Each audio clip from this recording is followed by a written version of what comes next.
Thank you very much. Well, what a kind introduction. You can imagine I've had a few in my life and never one just like that.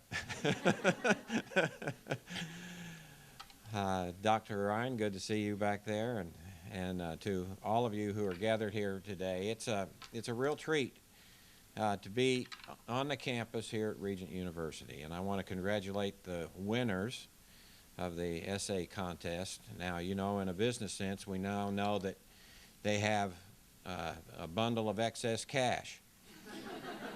And excess cash is always a bad thing in a business sense, so we know where to target the individuals to target to immediately relieve them of their problem. Except that you picked winners that are so far away. That's going to complicate the search some.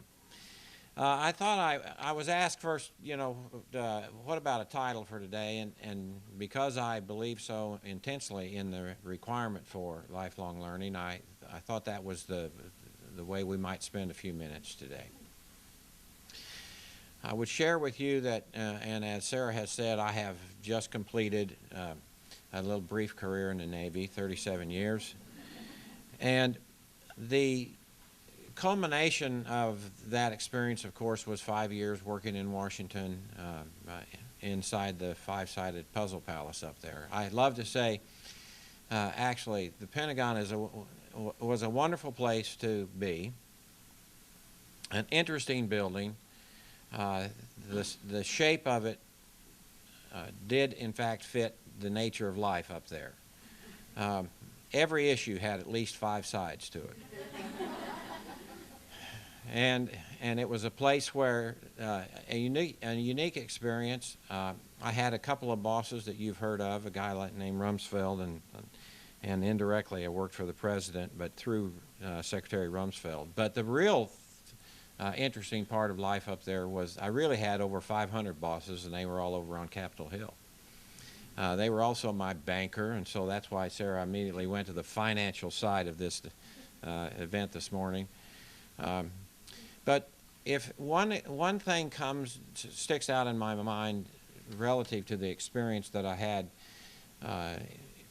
in my life in the Navy, it is that there is an absolute requirement for us to continue to learn. Now, I guess one could choose not to learn, but to do so would then be to decide that you do not want to be a player in the game of life. And so I will share with you just exactly the way I shared with the individuals who were selected each year. And every year we had a board would meet constituted by legislation with very precise selection rules in effect that were put in effect by the Congress. And each year we would pick 22, 23, or 24 new admirals for the United States Navy. In some, we had a little over 200. We'd pick about 25 a year. Every year, we got together with them at the beginning of their experience and took them to an off-site and began to have what we used to call a knife and fork school, how to act as a brand new admiral. But more recently, over the course of the 4 years ago, we changed the title and talked about the requirement to grow as an executive and entitled it The Executive Indoctrination for the United States Navy. In every one of those sessions, I was given a place on the agenda. Imagine that. And in my discussion with the individuals that had been selected, the discussion went like this. None of us know enough. None of us do. And that if you are going to be an executive in this organization, you are going to continue to learn. All of us are going to continue to learn, from the most senior officer in the United States Navy to the most junior. And if you do not do that, you are going to have one of the shortest tours as an admiral in the United States Navy's history. And it was just that simple and that direct. And to help them in their pursuit of this learning process, I bought them books. And by the way, Sarah, I went on the website to your website to see how the kind of things that you are holding up in front of people, and they would have recognized the titles and certainly the authors. The one that jumps to mind immediately, John Maxwell's book. Yours is Run with the Giants, or I think. The one that I held up for them, written by John Maxwell, is the 21 Irrefutable Laws of Leadership. In the 21 Irrefutable Laws, Maxwell says things that I think are important for leaders to understand. Things like really great leaders to take care, not to take too much credit when things go very well, but always to be willing to step up and take more blame than they probably deserve when things don't go so well. We also talk to our folks about the requirement to lead by example. And the best example we know of course, is the example of Christ, isn't it? Now, I wasn't able to, the rule set for me, determined by people who come out of the law school, didn't allow me to take that tact exactly, so I used an author who approached leadership from a very ethical point of view that you may or may not have heard of. His name is Max Dupree, and his book was entitled The Art of Leadership, and I stole from him the framework for me to speak to the 900,000 people that are wrapped up in the Navy structure about leadership. And that learning took place over the course of the last decade. And of course, that structure that we used was something that I got from Max Dupree called covenant leadership. You know where I got that. What I've come to learn is that, and oftentimes people will say, who were your examples? Who were the individuals that you learned most from? And one of the people I learned most from is a man named Harry Train, who lives right here in Hampton Roads. Harry Train is a retired admiral in the Navy and was the commander of the Supreme Allied Commander for NATO, Supreme Allied Commander of the Atlantic back in the early 90s. He's been retired for a number of years. Admiral Train was my mentor and teacher when I was a very, very young officer. Admiral Train used to say to me, Vern, remember, we're all functions of our perspective. What strikes me about that and about this place here, about this library and libraries around the world, as Sarah has said, and around the country this week, people are talking about the importance of libraries. Why this place is so important is that this is a place where perspectives are founded. Perspectives don't just happen. We learn from the good book that we reap what we sow. Learning does not happen because one night we just go to bed and then we wake up the next morning and we're inspired with new and wonderful thoughts, full of wisdom and genius. That's not the way it works, is it? And it doesn't work that way because God's principles are always true. And the principle that we start with learning is that we must invest in the learning process if we are going to grow. Well, my hat is off to you and to all of those who make this place a reality, because without this library, this institution, an institution of higher learning seeking to develop and equip men and women to take on life's challenges in the marketplace where it matters, it would not be possible for them to grow their perspectives, to create their perspectives that are going to make them the kind of people that this institution seeks to deploy into the marketplace, people who will effectively represent themselves in their field and in their profession. It does strike me that one word about about what happens when we gain perspectives. I learned through my experiences that if I want to talk about successful people and and people who achieve successful things, we start looking at the output of people's lives. And so one of my bumper stickers was, "It's all about the output." Now, you might understand why I was saying that. I was not interested in activity for activity's sake. But the bumper sticker was really wrong.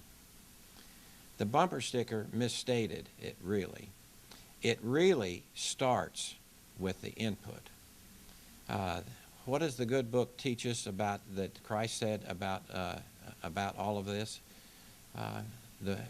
According to the way we think, as a person thinketh, so are they. And if the way our thinking is shaped is by the inputs, and this library is full of volumes that will help individuals and form the inputs that go into a person's life.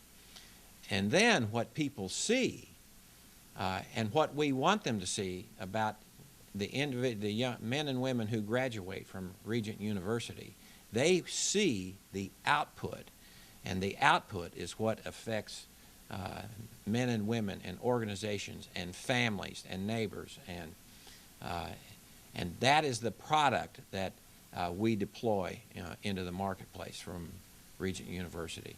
My hat is off to all of you here.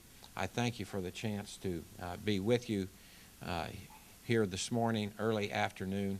I wish you a very successful day as you have marvelous speakers this afternoon, and thank you for the invitation to be part of this today, and congratulations again to all the winners. Thank you very much, and God bless you.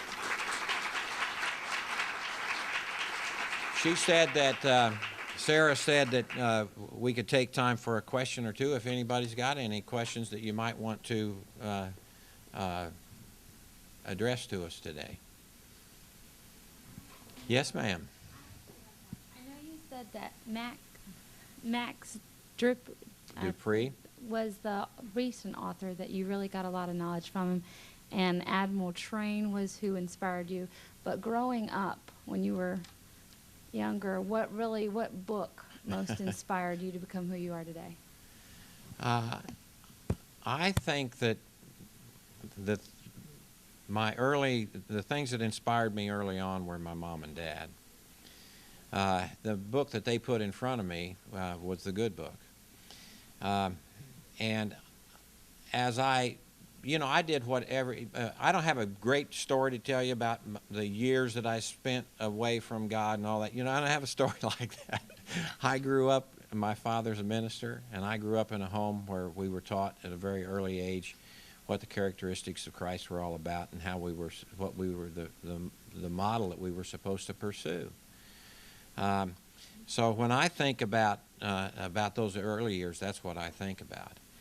I will tell you that in the course of the last 20 years, and of course I want you to recognize where I have been in the last 20 years and the things that I was supposed to do. The book that has affected me the most is a book entitled Leading Change by John Cotter. What I found was that I was put in places where I was supposed to make something happen every day.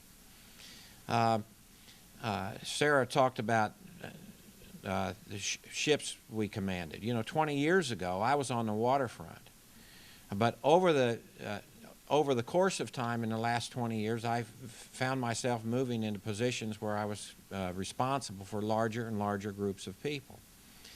What I didn't understand, and what I talked to all the admirals about that I told you at the executive development course, by the way, we decided that not only did we not know enough, in order to rectify the situation, we created an executive development program, and part of our revolution in the growth and the development of people inside the United States Navy was a promise to them that we would invest in them as people so that they could better serve the nation.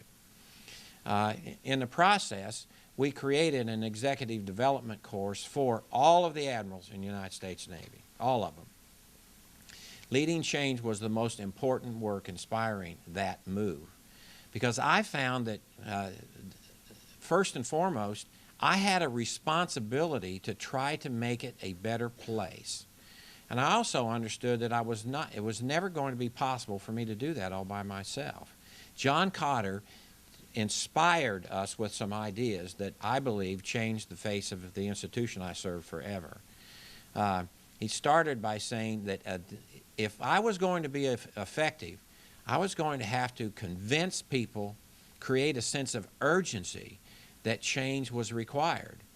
Well, if we understood collectively our mission to make it a better place to be every day, if we understood that it was impossible to make our organization, our institution, a better place to be unless we understood how to change it. If we didn't understand how to change it and how to manage change, we had no chance of achieving our objective. So Cotter taught me that first and foremost, I had to create a sense of urgency within this big organization that I was part of. And from that, there are just titles go on and on. I mean, Maxwell said, by the way, the authors that I've given you are individuals who had a frame of reference. Their perspective had foundations that you would recognize in that book that I cited as the one that shaped me the most when I was young. The Covenant was one, but Maxwell's, all of his themes talk about principles that we would recognize in the leadership of Christ. The book Good to Great by Jim Simmons talks about people aspiring for and reaching for phenomenal things, not regular and routine things, but things that are above the norm.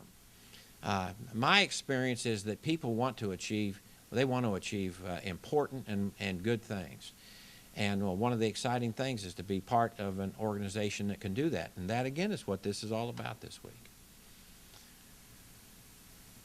Yes, sir. I always noticed that military leaders tend to be very, very perceptive of students of history. And I was wondering if you could share with us something, anything from history in your readings that you feel illustrated either bad or good leadership and made an impact on your career and thought. It was really good. I'm reading a book right now entitled Bad Leadership.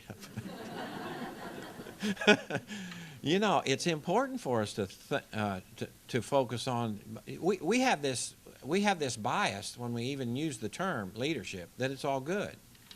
It's not, is it?